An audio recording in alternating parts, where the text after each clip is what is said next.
All right. Hi, hello. This is Lisa Abramson. We're going to do a video format this week, so let's jump in.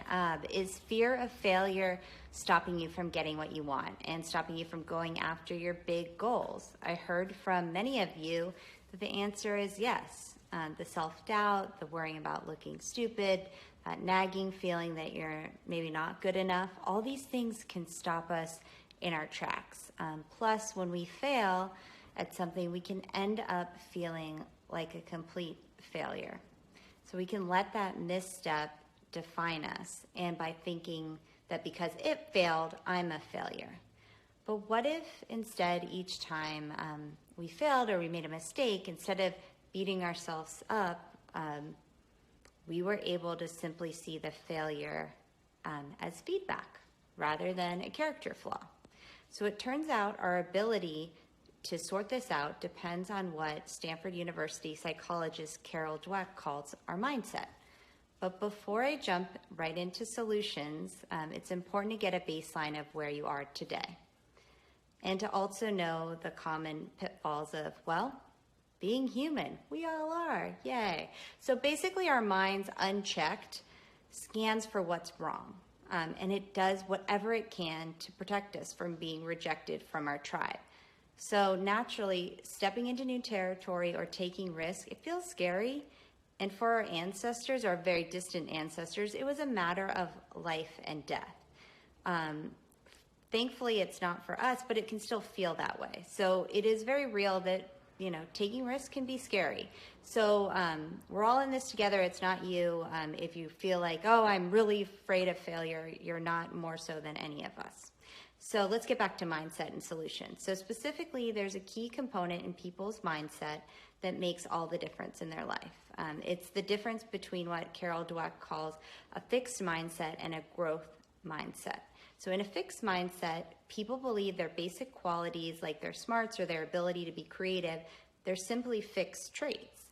These fixed mindset people spend their time documenting their intelligence and their talents instead of really developing them.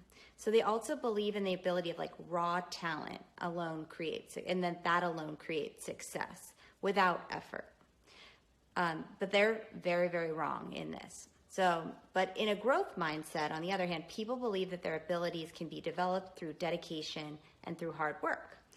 And that the point of their raw talent, that's just a starting point. That's just a baseline. So this view creates a love of learning and a resilience that's really necessary to be successful. I mean, it's one of the vital skills. So it's essential because it allows us to stretch and grow and also pick ourselves up after we fail. So we can move forward quickly rather than wallowing in our mistakes and waste time beating ourselves up. So the CEO of Spanx, Sarah Blakely, who I am a big fan of, have a big girl crush there. She is the youngest self-made female billionaire in America, and she credits much of her success to her father fostering a growth mindset in her household.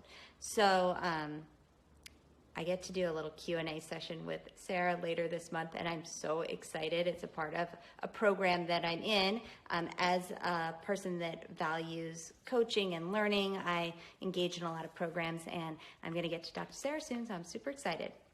Anyway, each day, Sarah's father would ask her, so what did you fail at today? This was the dinner table conversation. And if there were no failures, her dad would be super disappointed. So focusing on failing big allowed her to understand that failure involves a lack of trying instead of failure has something tied to the outcome.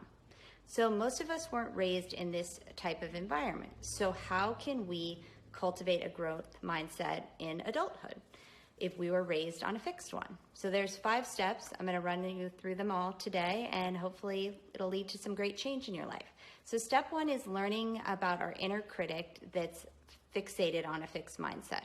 So it's going to blurb out fixed mindset BS that we shouldn't believe. So it'll say are you sure you can do it? Maybe you don't have the talent. Are you sure that you have enough experience? What if you fail? You'll never be able to recover because your career will be over. So that's what our inner critic with the fixed mindset might be saying to us. People will laugh at you for thinking you could actually do that. It's so not helpful. but we do it all the time. So recognizing that voice of that fixed mindset inner critic is critical. So that's step one. Step two is acknowledge your inner critic and respond. So we think that we can just ignore our inner critic and it'll just go away. But the truth is it just gets louder and louder and it tries to get our attention when we ignore it. So as you approach a challenge, I want you to catch that fixed mindset, inner critic, and then switch it to a growth mindset. So that looks like this. Your fixed mindset might say, are you sure you can do it? Maybe you don't have the right skill set or enough experience. The growth mindset would answer, I'm not sure I can do it now, but I think I can learn with time and effort. Again, a fixed mindset might say, what if you fail? You'll be a total failure. And the growth mindset would answer, thanks for your input, but I've got this. Failure is just feedback. Most successful people had plenty of failures along the way. That might even be why they're successful. It's because they failed so many times. Step three is to recognize that you have a choice. How you interpret challenges, setbacks, and criticism is your choice. So you can interpret them through a fixed mindset as signs of your fixed talents or your abilities are just not there, kind of a character flaw. Or you can interpret setbacks in a growth mindset context as signs that you need to try harder, you need to stretch yourself, maybe you need some support, maybe you need some areas of growth, or you need to get some help. So it's up to you. Step five is to take a growth mindset action. Move forward with a growth mindset. What do you need to do to invest in yourself? The fifth is around getting support. Totally critical to have a community, start a class, do a program where you can talk about these things and keep them front and center. Get the support you need. I found that tremendously accelerates growth. I personally believe that in my life, that getting support has made me achieve the level of success I have. So whether you take on, challenges wholeheartedly or continue in the face of challenges, it's up to you. So many of us overachievers, it's time for us to kind of toss out our mistaken belief around that fixed mindset and let it go, and then really reclaim our confidence and embrace that new mantra. Failure is just feedback. And honestly, if you're not failing, you're not trying hard enough. So I invite you to embody that growth mindset this next week, see where it takes you. And again, those are the 5 quick steps, and listen to that inner critic. Hear when you're kind of falling into the trap of the fixed mindset, and then answer with a growth mindset perspective, and then use that to fuel yourself to really make a choice and then take action.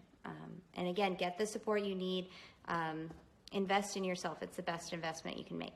So thanks for listening in, and let me know what you think about the video format and how it worked for you today. Shoot me an email, respond back.